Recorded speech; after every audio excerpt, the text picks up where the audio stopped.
Perkenalkan, nama saya Sakti Kristina Gule AMDK, profesi pelaksana atau terampil bidan, angkatan ke-7, golongan 2, kelompok 4, penempatan UPTD Puskesmas Rawat Inap Ambuha, instansi Kabupaten Nias Barat, pengampu materi Ibu Yamnur Mahlia SST MKes.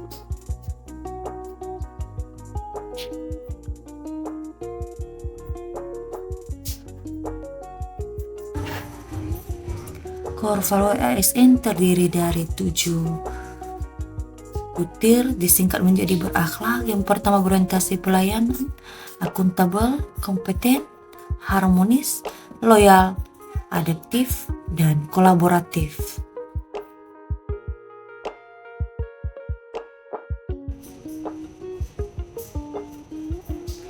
Contoh penerapan Korvaloi ASN, masalah yang saya angkat adalah ibu hamil di desa Ambuha yang tidak aktif berkunjung ke posyandu ataupun ke puskesmas.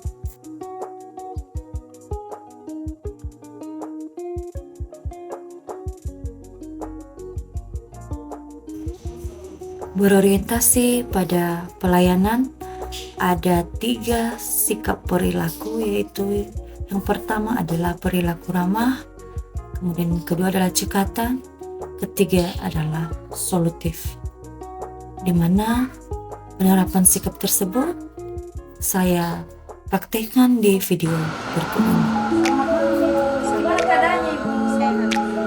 Di sini saya datang dengan menyapa ibu dengan senyuman, dengan wajah yang ramah. Kemudian saya basa-basi menanyakan kabar ibu agar ibunya nyaman berkomunikasi dengan saya.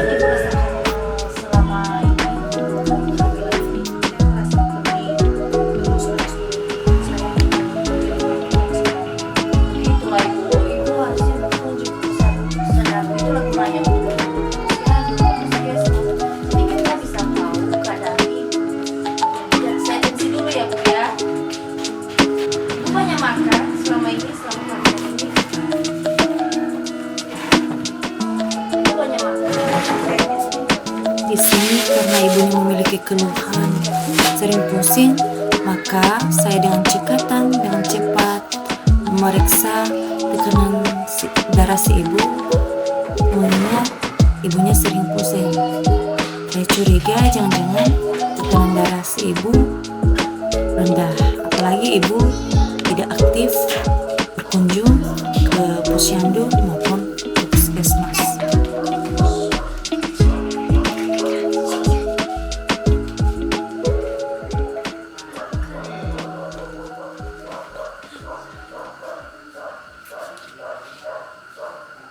Wah, itulah ibu.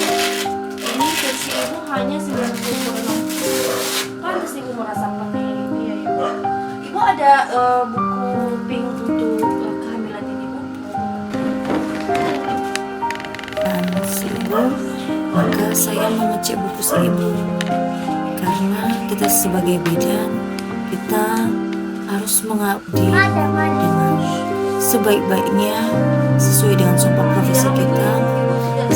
Untuk kesehatan ibu hamil ini adalah sebagai tanggung jawab kita. Nah, ini adalah loyal kita untuk sikap pengabdian kita, untuk sikap kesetiaan kita kepada ibu hamil khususnya, dan kepada masyarakat pada umumnya.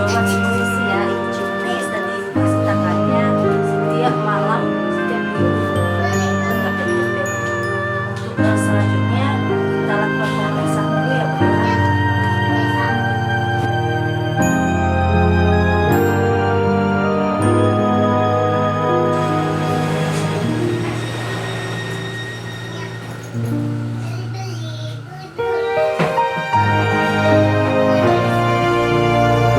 Profesional, kita punya kewajiban untuk melayani ibu hamil, melakukan pemeriksaan ibu hamil sesuai dengan prosedur, sesuai dengan sumpah yang telah kita ikrarkan pada saat memegang profesi sebagai bidan di depan Tuhan dan di depan masyarakat. Sekarang boleh operasi kulit biar kita ketahui gimana keadaan janin. Di perbedaan selaras. Nah, ketika saya melakukan pemeriksaan kepada ibu hamil, kita harus menjaga privasi si ibu sehingga ibunya nyaman. Itulah salah satu rasa kepedulian kita terhadap si ibu. Peduli terhadap kenyamanan, peduli terhadap privasi. Ibu, kita periksa dulu ya Bu ya. Saya bantu semua ya. Hati-hati Bu. Oh, duduk dulu Ibu. Duduk dulu.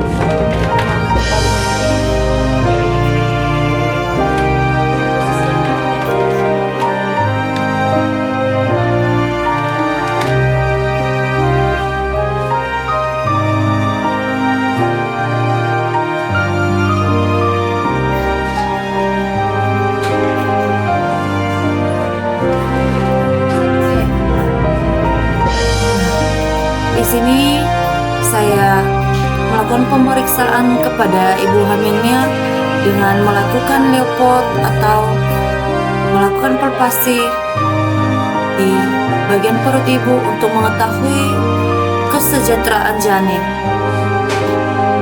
Saya melihat letak dari janin, posisi dari janin, dan tinggi fundusnya beserta berapa detak jantung janinnya. Nah, kita sebagai bidan harus punya kompeten akan bidang kita, karena ini adalah bukan hanya sebagai janji kita kepada di depan manusia, tapi ini adalah janji kita di depan Tuhan yang kita ikrarkan ketika memegang profesi kita sebagai bidan.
Sembari memeriksa ibu, jangan lupa terus mengajak ibu untuk berkomunikasi supaya ibu hamilnya terbuka, nyaman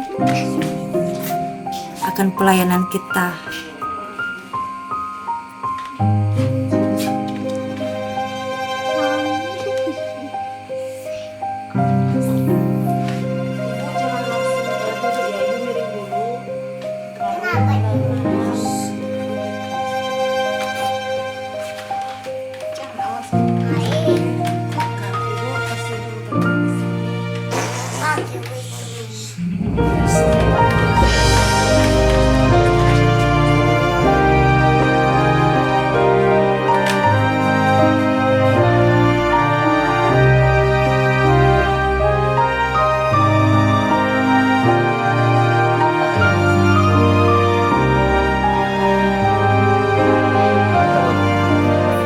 sini saya menuliskan selesai pemeriksaan di buku pink ibu supaya ibu bisa melihat kembali hasilnya sewaktu-waktu, dan begitu pula dengan tenaga kesehatan bisa dengan mudah melihat hasil dari pemeriksaan ibu sebelumnya.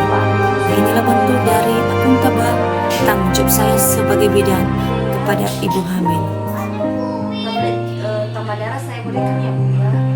Untuk pertemuan kita ini yang pertama, saya berikan 30 tablet dulu.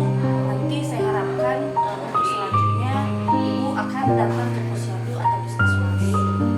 Kemudian Ibu Saya tetap mengingatkan dan mengajak ibu untuk datang berkunjung ke posyandu ataupun ke puskesmas untuk memantau Ibu sudah pernah kesehatannya. dilakukan suntik teteh? Sudah satu kali. Itu berapa tahun jaraknya?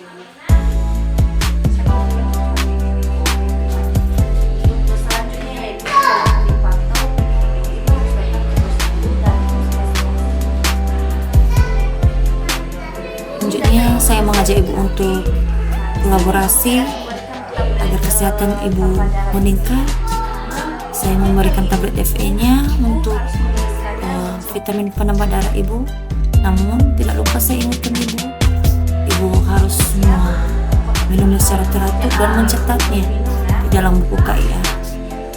Jadi ibunya punya kemauan untuk sehat dan bidannya juga punya kemauan untuk bertanggung jawab kepada pasiennya. Saling berkolaborasi, saling bekerja sama. Begitu pula dengan identitas ibu di buku yang belum terisi.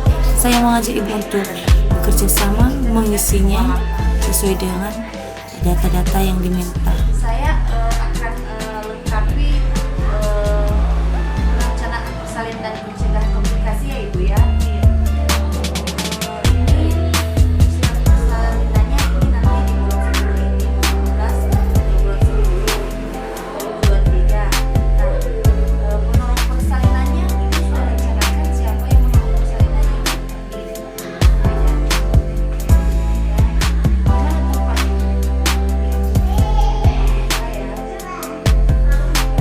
Siapa pendapat persalinan nanti?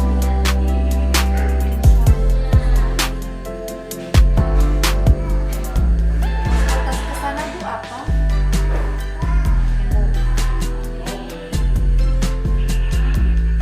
Saya akan tempelkan ini Bu di pintu rumah Ibu. Jadi ini akan menandakan jika udah pernah dilakukan kunjungan dan bisa dilihat sewaktu-waktu apabila Ibu akan mendekati hari persalinan. Saya tinggalkan nomor HP saya ya Ibu ya di sini.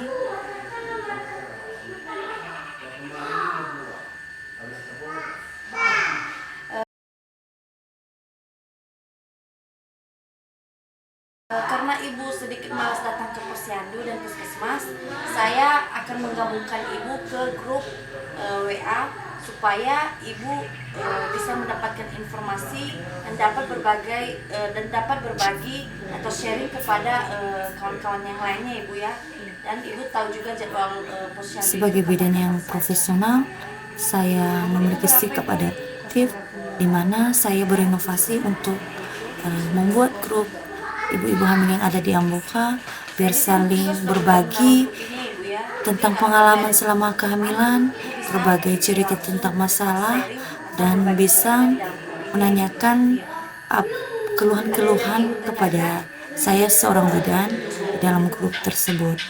Dan pada saat jadwal posyandu atau kunjungan di puskesmas, saling mengingatkan antara ibu hamil yang satu dengan yang lainnya.